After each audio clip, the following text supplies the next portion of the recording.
사도 바울이 고린도 후서를 쓰게 된 배경에는 고린도 교회 안에 사도 바울의 사도성을 의심하는 일들이 있었기 때문입니다. 사도 바울은 예수님의 원래 제자, 그러니까 12명의 제자에 속하지 않았기 때문에 사도 바울의 사도성은 여러 곳에서 의심이 되기도 했습니다. 그런데 고린도 교회 안에서는 사도 바울의 그 사도성이 의심이 된 아주 결정적인 이유가 사도 바울이 원래 고린도 교회를 방문하려 했던 그 계획을 변경했기 때문에 그렇습니다. 그러니까 사도 바울이 사도로서 자신이 말한 것을 계획한 것을 온전히 지키지 못한 것에 대해서 사도로서 어떻게 그럴 수가 있느냐라는 것이었습니다. 그래서 사도 바울은 그런 여러 가지 공격을 당하는 것에 대해서 자신이 왜 그렇게 계획을 바꾸게 되었는지를 오늘 본문 말씀에 소개하면서 변호하고 있는 것입니다. 사도 바울은 자신의 그 상황을 변호하기 시작하면서 특별히 12절부터 14절에 서론처럼 자신의 자랑에 대해서 이야기하기 시작합니다. 12절 말씀을 같이 읽겠습니다. 시작. 우리가 세상에서 특별히 너희에 대하여 하나님의 거룩함과 진실함으로 행하되 육체의 지혜로 하지 아니하고 하나님의 은혜로 행함은 우리의 양심이 증언하는 바니 이것이 우리의 자랑이니라. 사도 바울은 세상을 살아갈 때 자부심이 있었다고 말하는 것입니다. 특별히 고린도 교회를 섬길 때에도 하나님의 그 거룩함과 진실함으로 행하며 섬겼습니다. 또 자신이 가지고 있는 그 육체의 지혜로 하지 않고 하나님께서 주신 하나님의 은혜로 그 고린도 교회를 섬기는 것이 자신의 자랑, 자신의 자부심과 같았다라고 말하는 것입니다. 어떻게 보면 이 말씀을 보면 사도 바울은 지금 고린도 교회에게 굉장히 아쉬운 마음을 조금 가지고 있는 것처럼 보입니다. 내가 그렇게 자랑하는 사람으로 고린도 교회를 섬겼는데 고린도 교회는 지금 사도 바울을 의심하고 있습니다. 하지만 사도 바울은 거기에서 그 아쉬운 마음에서 머물지 않는 것 같습니다. 14절 말씀에 보면 이 사도 바울은 자신이 이 상황들이 더 좋아질 것을 기대하고 있습니다. 14절 말씀을 같이 보겠습니다. 시작. 너희가 우리를 부분적으로 알았으나 우리 주 예수의 날에는 너희가 우리의 자랑이 되고 우리가 너희의 자랑이 되는 그것이라. 주 예수의 날에는, 그러니까 예수님께서 다시 오시게 될 때에는, 그 날에는 늘 이야기하는 겁니다. 그러니까 예수님께서 다시 오시는 그 마지막 때에는 우리 모두가 예수님 앞에 서게 될 것입니다. 그날에는 바울에게 있어서 고린도 교회는 자랑이 되고 또 고린도 교회도 사도 바울을 자랑하게 될 것이다 라고 말하는 것입니다. 이 말은 사도 바울에게 있어서 고린도 교회는 사역의 열매로 2차 전도여행에서 교회를 세우고 또 그 교회가 계속되어지는 사도 바울의 아주 귀한 열매가 됩니다. 당연히 고린도 교회는 예수님 앞에 서게 됐을 때 자랑할 수밖에 없습니다. 또 고린도 교회도 마찬가지죠. 사도 바울과 같은 아주 멋진 사도가, 귀한 사도가 우리 교회를 섬겼다는 것으로 자랑하는, 서로가 서로를 자랑하게 되는 일들이 일어날 것이라는 겁니다. 그렇다면 이 말씀은 다시 한번 생각해 본다면 예수님 앞에서 지금 사도성을 의심되어지고 관계가 서먹해진 모든 것들이 다시 화해하고 화목하게 될 것을 기대하고 있다는 것입니다. 그래서 15절에 사도 바울은 이것을 확신하면서 이제 고린도 교회에게 두 번의 은혜를 주고 얻게 하고자 그 갈 계획들을 변경했다라고 이야기하는 것입니다. 그렇게 계획을 변경한 것이 사도 바울의 사도성을 공격받는 그런 원인이 되었습니다.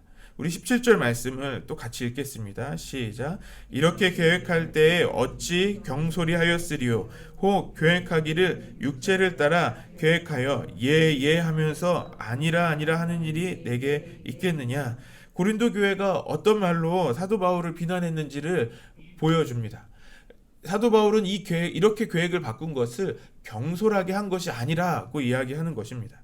그러니까 자기 몸에 편한 대로, 육체가 편한 대로 그렇게 결정한 것도 아니라고 말하는 것입니다. 사람들 앞에서 그렇게 하겠습니다. 예, 그렇게 하겠습니다. 라고 말하면서 솔직하게 사실로 한 것은 아니었다라고 말하는, 그렇게 거짓말한 것도 아니었다는 것입니다. 사도 바울은 고린도 교회에게 그렇게 계획을 변경한 것으로 자신의 말을 지키지 않은, 앞뒤가 다른 것, 신뢰할 수 없는 사람으로 보였을지라도 사도 바울은 그렇지 않았다라고 이야기하는 것입니다. 18절 말씀을 같이 읽겠습니다. 시작. 하나님은 미쁘시니라 한 말은 예하고 아니라 함이 없노라. 이 말씀을 세번역 성경으로 다시 보면 하나님께서는 신실하십니다. 따라서 우리가 여러분에게 하는 말은 예하면서 동시에 아니요 하는 것이 아닙니다 라고 번역합니다. 그러니까 신실하신 하나님 앞에서 감히 우리가 예라고 말하고 아니요라고 그렇게 거짓말할 수 없다라고 말하는 것입니다. 누구도 신실하신 하나님 앞에서 그렇게 속일 수 없다라고 말하는 것이죠. 그래서 19절과 20절에 다시 이렇게 말씀하고 있습니다. 같이 읽겠습니다. 우리가 곧 나와 실로아노와 디모데와 너희 가운데 전파된 하나님의 아들 예수 그리스도는 예하고 아니라함이 되지 아니하셨으니 그에게는 예만 되었느니라. 하나님의 약속은 얼마든지 그리스도 안에서 예가 되니 그런즉 그로 말미암아 우리가 아멘하여 하나님께 영광을 돌리게 되느니라. 바울과 또 그와 함께한 동역자들이 고린도 교회에게 전파한 하나님의 아들 예수 그리스도는 항상 예만 하셨다라고 고백합니다. 예수님께서 이 땅에 오셔서 그 많은 고난을, 그 십자가의 고난을 피하실 수도 있으셨습니다. 그럼에도 불구하고 예수님은 그 고난을 예하며 순종하셨다라는 것이죠. 우리가 가르친 예수님, 전파한 예수님이 그렇게 순종하는 분이셨습니다. 라는 것을 가르칩니다. 동시에 하나님도 그 그리스도 안에서 하나님께서 약속하신 그 모든 약속을 예로 응답하셨다는 것입니다. 그 모든 약속을 이루어 주셨다라는 것입니다. 그런 신실하신 하나님 앞에서 우리도 동일하게 예라고 할 수밖에 없다라고 하는 것이죠. 그래서 성도의 고백은 아멘으로 고백할 수밖에 없다라고 말하는 것입니다. 하나님의 신실하심과 그 예수님의 그 순종하심의 그 고백 앞에서, 그 예수님의 순종하심 앞에서 우리가 할 수 있는 고백은 아멘으로 고백하는 것입니다. 우리가 그렇게 고백할 때 하나님이 영광을 받으신다라고 합니다. 사도 바울이 그 계획을 변경할 수 있었던 이유는, 고린도 교회를 향한 그 계획을 바꿨던 이유는 하나님의 뜻, 성령 하나님의 그 인도하심으로 그 계획을 바꾸게 되었다라는 것입니다. 사도 바울도 그 순종함으로 예하고 아멘으로 그 계획을 바꿀 수 있게 되었다라고 말씀한 것입니다. 지난 4월 국민일보의 기사에 보면 한국 교회의 신뢰도가 굉장히 떨어졌다라는 보도가 있었습니다. 코로나 이전에 2020년 1월에 한국 교회의 신뢰도를 조사했을 때는 그 신뢰도가 31.8%였다고 합니다. 그리고 1년이 지난 코로나 한가운데 있었던 2021년 1월의 조사에서는 20.9%로 조금 떨어졌습니다. 그리고 올 3월에 대선을 마치고서 다시 한번 한국교회의 신뢰도를 조사했을 때 18.1%로 아주 급락했다는 기사가 나왔습니다. 그 한국교회의 그 신뢰도와 그 호감도가 떨어진 이유에 대한 것을 종합해 보면 우리 한국교회의 삶의 모습이, 신앙의 모습이 삶으로 그렇게 증명되지 않는 신앙이었다라는 것이 기사의 내용이었습니다. 고린도 교회는 사도 바울을 오해했습니다.